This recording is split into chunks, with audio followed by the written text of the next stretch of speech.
看过这个高丽菜来看乌鱼子、福林沿海乌鱼子饲乌鱼子加工乌鱼子的产业的饲料啦，工钱一直升悬，真济这个养殖业者袂堪要了，就无爱饲啊。据说讲乌鱼子今年的产量比往年较少，今年产季一个到价效率已经起超3成左右，因为一台斤680块，今年呢已经起到900块。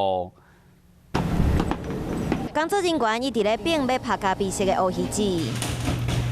刷落来，甲拍个好的乌鱼子真空包装，要甲好食的乌鱼子送到消费者的手中。乌鱼子是真侪人伫年底时会买来送礼一个选择。不过今年消费者要买乌鱼子，都要加开一寡钱，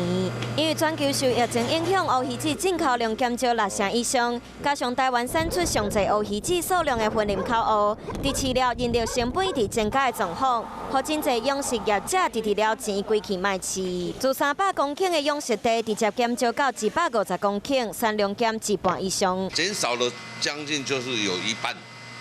哦，所以说今年的那个目前市场上就是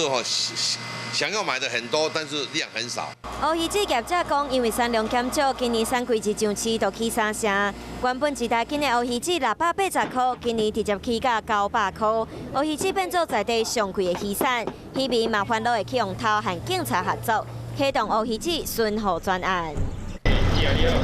警车驶去拍乌鱼子的工厂，来来回回透明咧巡，甲产量无济乌鱼子顾好，互渔民会当顺利出货。不过价销真悬的乌鱼子会真少，愈接近年节，消费者就愈有可能有钱嘛买袂到乌鱼子。